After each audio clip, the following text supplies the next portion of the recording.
Hello and welcome to GPTV on Tuesday, the 20th of October. My name's Philip Kingston. And I'm Jeremy Rosens. Jeremy. From my living room, or study, I should say. Standing in for the big guy. So I haven't had the pleasure of doing GPTV with you for a while. I know that you do a monthly edition with Gary. How have you been through this whole tragic lockdown? Well, you tell me. You can see me in the screen. Am I taking up more of the screen than I did before, or less of the screen, or the same amount? You always were one of those guys that kind of bounced around a bit with your weight. I didn't. That was not a serious question that required answering. It was rhetorical, and I didn't need the summary of my weightful or weight loss journey. But thank you. Well, you know, there is a way of describing the way you look. One would say that you look healthy and big boned. What's the other word? A healthy and, one's, I've forgotten what the word is, but I'll come back to it. One thing that I would say, Jem, is the viewers, you could fluff up the back of your head and give us a Richmond player impersonation. So this is the COVID AFL player situation that I've got here, but don't worry, I'm booked. I'm booked for the haircut. We'll be in this week. So what do you think? Clearly you've adopted it, but what do you think about this whole 2020 season of the AFL and the new mullet? Well, I haven't adopted the mullet. That's just the way it's grown. So it's kind of, as my son would say, it's business at the front, party at the back. What do I think about the hair? I think it's absolutely ludicrous, and I think it's crazy that from one player it leads to 2 to 10 to a whole team. They all look quite strange. It's almost a uniform for them. So it's a throwback to the 1970s. I'm not sure that you were born in the 1970s, but it is. I was in the latter part, Phil. It's a throwback to the 1970s, and those of us that remember the mullet are kind of looking at this with some degree of humour and disgust at the same time. But hey, it's a brave new world that we live in. And speaking of brave new worlds, Jem, the Premier has let us out. How good is it? Dan has waved the flag for auctions finally. Good was that announcement on Sunday night, but at a Gary Piran Associates auction, which obviously our show is big and glamorous and coffee vanned, we've got 10 people. I mean, do we crank the coffee van out for 10 people? Well, I'm not sure that we do. I'm more concerned about how do we even police the 10 people? Do we have to get the stick out and whack people once they get to 11 and 12? Is it a door bitch policy? I'm not really sure what you can and can't do. We need security, perhaps. So just a bit of a shout out to the viewers. Gary's not on screen at the moment, and he's generally the upholder of a clean program. So we've had you on for no more than 4 minutes, whacking people with sticks and talking about door bitches. Well, you know, I'm trying to sort of lift the caliber of the show here, Phil. Well, you've diminished it very, very quickly, but great to have auctions back. There's no question that it's a great sign for the marketplace, and it can only stimulate activity from here. And keeping in mind that we've been showing people through properties privately, we actually had a really good week last week with something like 13 sales across a whole lot of price ranges, and we'll talk about that in a moment. But it is great. It's a great and welcome message to the market that auctions are back, and keeping in mind that, you know, wouldn't it be great to have 10 actual people bidding on any property, even through a boom? So we can certainly hold an auction without any problems with 10 registered parties. No question. No question. It was a fabulous day for real estate agents across Victoria. As soon as the announcement came in, there were signs of adulation in our house. It was like when that guy announced that Sydney won the Olympics, the whole room jumped up. But a shout out to our friends in retail and hospitality who still need to suffer lockdown for a couple more weeks, I think, which is a bit of a shame. But, you know, let's not get too political here, Phil. Well, the good news is we've only got 2.5 months before 2020 becomes 2021. And I think we're all looking forward to closing the chapter on 2020. Who would have ever thought it was the year that it was?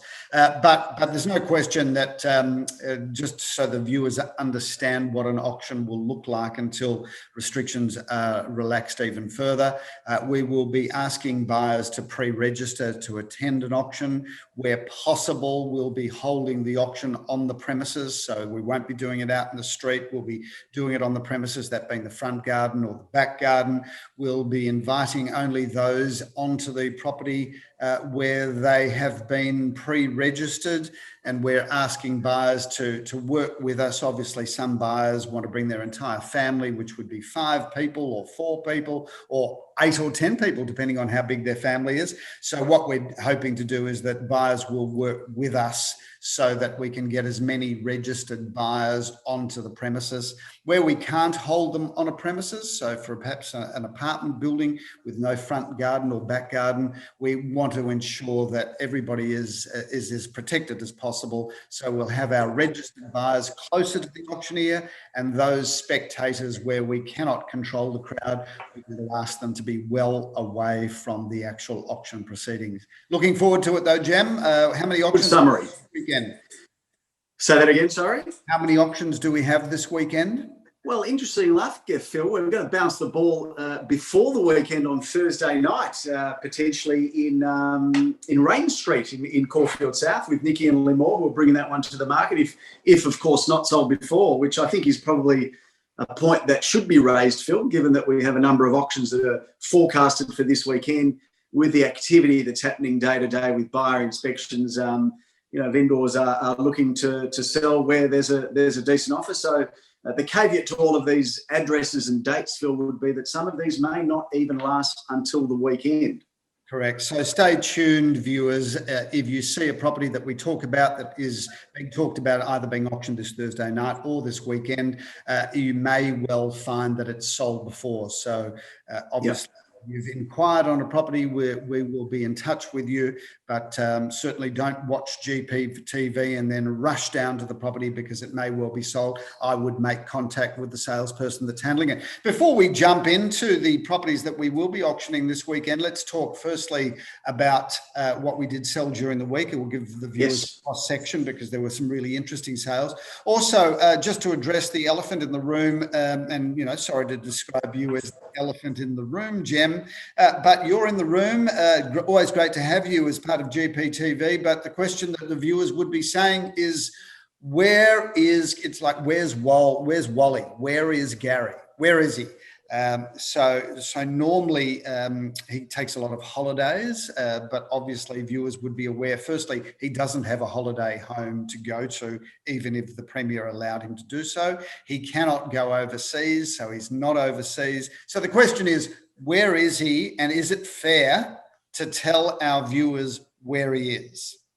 Well, I think, Phil, before we discuss whether it's fair to tell people where he is and why he's not here, the question really is, was it fair for him to display his head on screen last week with the reasons why he's not here, which is kind of, I guess, I've now told the viewers why he's not here. I think it's only fair because we only talk ill of those that aren't with us, Phil. So let's just lay the boots right in whilst we can. We may as well, Jem, because he has on multiple occasions on GPTV insinuated to our viewers that I get a lot of personal work done to my face. Now, I get that I'm a very pretty guy. But he's always insinuated to the viewers that I'm off having Botox or a facelift or, my hair being dyed or whatever. And I'm just going to take this opportunity to say to the viewers, I have never had any personal work done, which is probably, I reckon, pretty obvious. I've never had any Botox done. But Gary is not with us because he's had some personal work done to his face. And you're right, Jem. The photo that he showed, well, you can't unsee that photo once you've seen it. So I've got images of Nightmare on Elm Street combined with a whole host of other just horror movies and you said the elephant in the room. I mean, The Elephant Man also springs to mind as part of that genre of movie where I reckon just can't unsee. I reckon Elephant Man, if he saw that photo, would sue for misrepresentation. It wasn't pretty. Deceptive conduct. A shout out to whoever did that fabulous work on his face. The fact that you could convince someone to come and see you with that. I mean, I'd love to be the next incumbent person to see that specialist with the before and after pictures. Well, in fairness to that medical specialist, we're not going to name that medical specialist on screen because I'm not sure. Look, accidents happen. I get it. Things go wrong. That's what medical insurance and negligence is about, and that's what professional indemnity insurance is for. No doubt, as we're speaking, Gary is currently consulting with his lawyers. I think it's rich to call them a medical expert too, Phil. Let's be clear. I'm not sure that there's a degree between any of them who worked on his face. But anyway, we shall digress. I'm very tempted because Gary does actually look at this before this show goes to air. I'm very tempted to sneak in a photograph that he actually put out there into the public domain of why he couldn't be on screen today. Anyway, we certainly wish him a speedy recovery. Of course we do. Although how that could ever be a speedy recovery, viewers, you may well not see him till the end of 2021. Let's talk though, Jem, about some properties that we sold across the weekend because Let's get into it, Phil. We've had sales in Bentley, in Caulfield, in Clayton, in Elstonwick and St Kilda East. And quite a lot happened in Carnegie this week. So a bit of a shout out to our Carnegie office and our Bentley office, our St Kilda office and our Caulfield office. Want to talk about a couple of sales. Even more exciting, Phil, than just the suburb is also not only the type of building, but those that have been built and those that haven't even been built, Phil. So there's a lot of blue skies being sold this week. Good point. Shout out to Julian Millman, Rafi Joffe, Jacob Kingston, Lisa Alberts in our special projects division who sold 3 properties during the week, a 2-bedroom apartment in St Kilda, 2 townhouses in Carnegie. That is a gathering momentum of the style of business that we're doing, which is off the plan or properties under construction. So well done to the team there. Special note, though, to Leon Gusenfitter in our Bentley office. He runs our Bentley division, and number 21 Robert Street was sold. That is the most incredible home, but really goes to show what's going on in the market because Robert Street is a very nice street, but price I'm not sure is disclosed there, but it's suffice to say in the mid $2 million range. A big family home, a glamorous home. I've done a video tour there, so click on and have a look at number 21 Robert Street, which was a sale that our Bentley office was successful in putting to contract last week. Amazing sale. A couple of your team, Lamore and Nikki, did a tremendous sale in Kooyong Road in Caulfield North. Tell us about that, Jem. Yep, 228 Kooyong Road, a gorgeous little period home, one of a pair, sold, well, I think it's undisclosed, Phil, is that correct? I'm not sure if you've got the ability to disclose it, but I think it's fair to say it has a 1 in front of it. There was $900 to $1 million, give or take, and sold with 6 figures, so with 7 figures, I beg your pardon, so a really good result there. Shout out to the team. But when I look multiple bidders there as well, Phil, multiple interest from several parties, which is good. When I look at the sale prices, our lowest priced sale was $695,000, and we're going all the way up to in excess of $2.5 million. So a really good, strong week. And viewers, you must remember that appointments are still being run by inspections are being run by individual appointments. So our team are individually showing families or couples or single people through homes on an individual appointment basis. But I think 13 sales for the week, Jem, in a week where obviously we're restricted to how efficient we can be running. Obviously, the open for inspections got a lot of people through properties in a very short window of time. So shout out to our selling team who have done the most incredible job. I think also shout out to the buying public because it's not quite as easy as it used to be, and I think everybody's really just kind of navigating their way through this, and I think the buyers have been more than respectful, vendors and agents. So I think it's, as much as we want to go back to the pre-COVID normal, I think everybody's towing the line and doing a good job.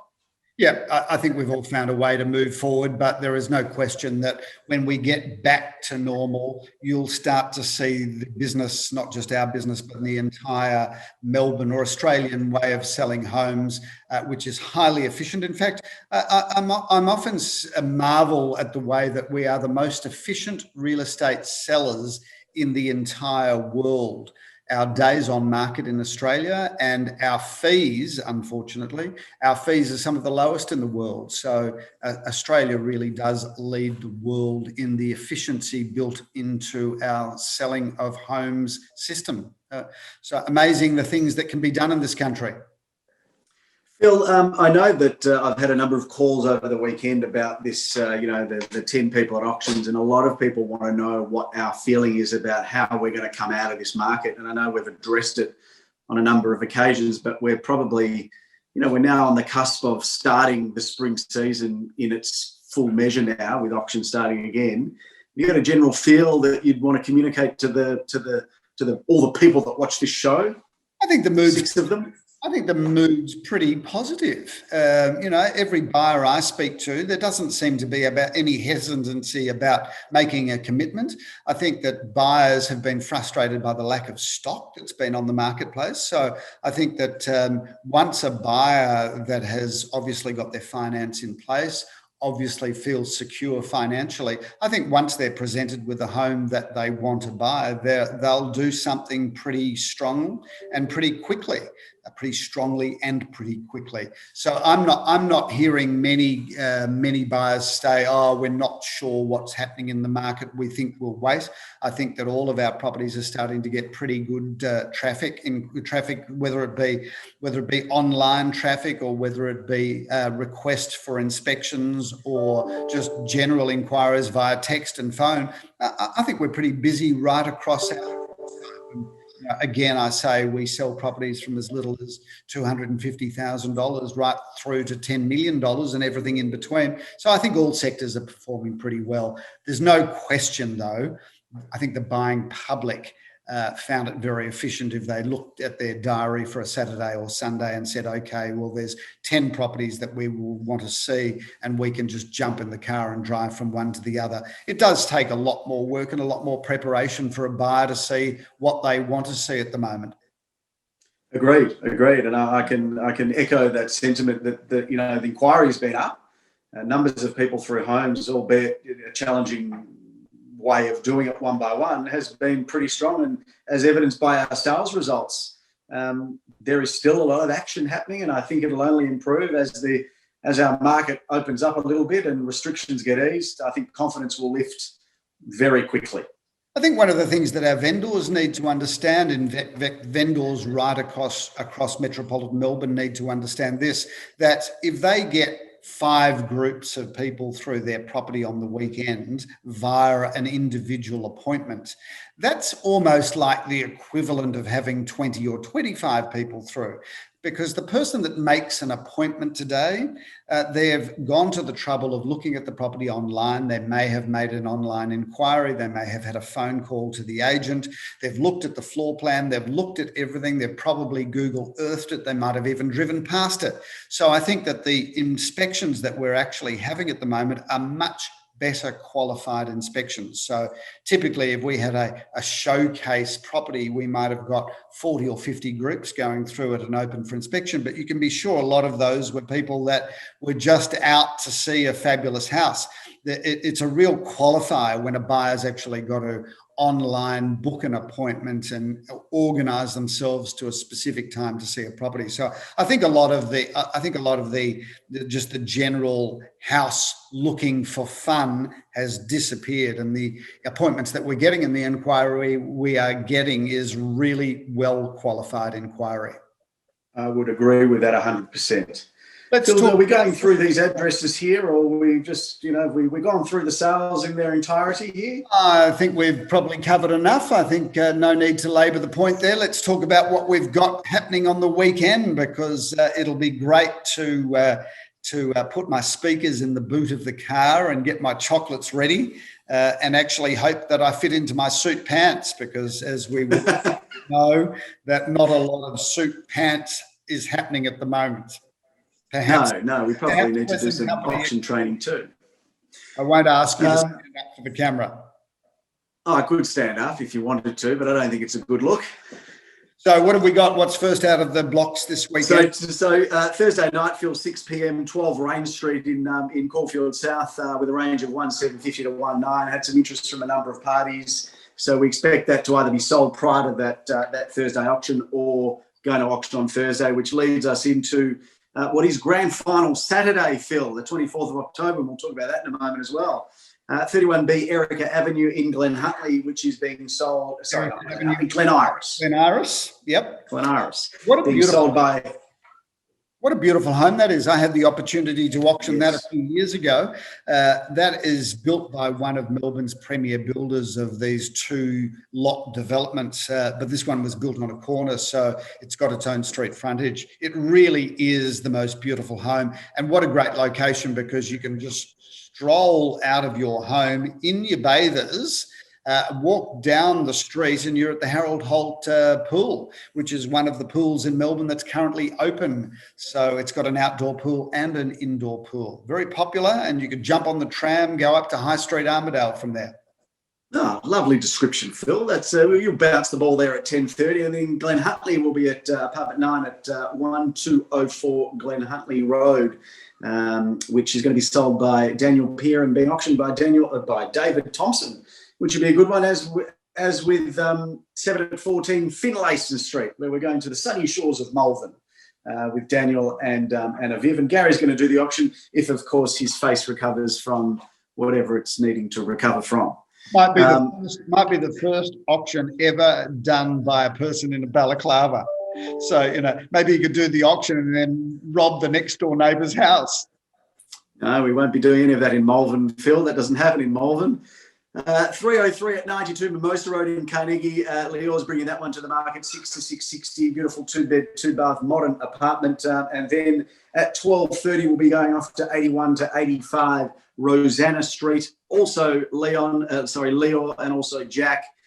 That's a beautiful home in that 3-bedroom, 1-bathroom. Great location, 8 to 880, the price range there. Fast becoming a thing of the past. We were supposed to auction 37 Tucker Road, but that was one of the sales that we made last week, so well done to the team there. And of course, we finish Saturday, Phil, at 2 p.m.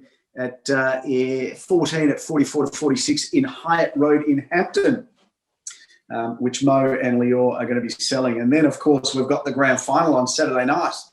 Yes. But unfortunately, Phil, you will have to be watching that solus with just your family. Yes, well, Premier Andrews did put a dampener on. You cannot have a barbecue grand final. You just can't. Must have on Sunday said that about 20 times, that you cannot have people over for a barbecue. No. If you just arrived into Melbourne from another country, you would wonder, what is this grand final that you just cannot have people over to your home for. So it's been a real stir in Melbourne. But what are you thinking, Geelong and Richmond? I mean, I must say I'm happy that there are obviously 2 Melbourne or Victorian clubs in the grand final, but there's no question that Geelong plays Richmond, Richmond plays Geelong. This is the AFL dream, isn't it? It is, although it's not a dream to be played at the Gabba. But that said, I'm none of these teams I support myself. I without sounding a little bit too cliched, I don't really care who wins. I just want it to be a good game of football, because we've had a few grand finals which have been blowouts. And if I'm going to watch it at home with my family, I want to at least have a good game. Because, of course, Phil, you can't have a barbecue on grand final day. But I think Richmond will probably get up. I think the finals experience will probably get them over the line. And sadly, Geelong have had a history of getting to the final dance and not getting it done. Well, all eyes will be on Dangerfield, because this is the game that he's been waiting for, and there is no question that to be able to watch Dusty and Dangerfield square off in a grand final, I think is if we're going to see some good football, theoretically this will be the grand final where there's some good football. Not to mention Gary Ablett's last game, Phil, one of the greatest ever players, arguably one of the greatest ever. It'll be last game, so it'll be a nice little fairy tale for him to go out with a premiership. What a great game for him to retire on. Obviously, he'll feel a lot better if he's got a premiership medallion around his neck. But anyway, do not have a barbecue, Jeremy. You can have a barbecue, but just you, Mishy, and the kids. Let's talk about Sunday. Sunday we're going off at 10:30 to Hotham Street, Phil, but thankfully there'll be no hangovers because, as you say, we can't have a barbecue with any friends. So apartment 20 at 46 to 50 Hotham Street. It's been really well inspected. Michael Jonas and Gary bringing that one to the market. That'll be 530 to 580, a very good location and a great apartment. And then we go off to 1 at 8 Warona Street in Betley. And that's in that 1-1 to 1-2. That's a gorgeous 3-bedroom, 2-bathroom, 2-car home. And the Betley boys are bringing that one to the market. And thankfully, my first auction for the post-lockdown era, as I like to refer to it as, will be on Dandenong Road at 4 at 316 at 11:30, which has been brought to the marketplace with Ben Eisner and Leon. And then we go down to 10 at 59 Carlisle Street at 11:30, which is in that sort of, again, in that mid-fives range, a great 2-bedroom being really well inspected. Another beautiful home, Phil, is 454 Dandenong Road in Caulfield North, which you have auction honours on Sunday at 1:30, which is a beautiful period home. And again, you'll be crossing from Dandenong Road all the way down to Elstonwick at 68 Riddell Parade, which is a beautiful period home. Again, one that you should inspect online. 1.9 to 2.90 metre, has been well inspected, and Lee Moore has told me it's going to go well if it's not sold before. So that really, Phil, rounds out our weekends of our first weekend back doing auctions. We're going to dust off the speakers. Phil, do you know, are we, as auctioneers, do we have to wear the face mask, or are we allowed to take them off? Very good question, actually. I'm not sure that there is a law around what an auctioneer can and can't do. I'm assuming that we probably have to have the mask on. I'm reliably informed that we don't need it. Okay, is that you've seen that in print? Well, I could print it out for you if you want me to. I haven't seen it in print. I'll get some instructions from Leah Callan and the good people at the RAIV, but I'm told you can do it as we can do this show, even if we were doing it out in the street. If you're working and having to use your mouth to work and speak, you don't have to wear a mask. Okay, well, hopefully that's the case, because I think a masked auctioneer is not a good look. And I think I would have thought if you're doing it outside and you're standing well back from the crowd, not only socially distant, but maybe instead of a couple of metres, you're 4, 5, 6 metres away, the likelihood of my breath hitting you from 5 or 6 metres is probably not going to happen. So, Jem, a big week. Just before we go, Phil, can you lean into the camera just a little bit? Not necessarily with your face, but just a big shout out to our to our tailors and our stylists, because if I'm not mistaken, Phil, we may be wearing a very similar cut of suit and colour of suit, Phil. You know what? There's no question that we both got the memo to wear the blue. But yeah, absolutely. Opportunity to say how smart you do look. And yes, we do share the same tailor. And speaking of the same table, that is a wrap on GPTV. It's been a big week in sales. It's also been a big week because the Premier has announced that auctions are back. So people all over Melbourne are doing cartwheels with excitement, because Melbourne without auctions is like it's like Italy with no spaghetti, or scones without cream and jam. So it's the best I could think of. But it is great to be back, and there is no question that we're in the middle of the spring season. And if it wasn't this week that he announced us back, it would have been sad for the auctions, spring selling, carnival and season. So good to have you on GPTV. Goodness knows it's been a lot more sensible this edition. No doubt I will see you soon. Good luck for your auctions. And viewers, the auctions that we have reviewed, the caveat, of course, is some of them may be withdrawn or sold before. So please check with the salesperson that's handling the property just to see whether it is in fact going through the process this weekend. Jem, been a pleasure to have you. I'm Philip Kingston. Viewers, have a fantastic week.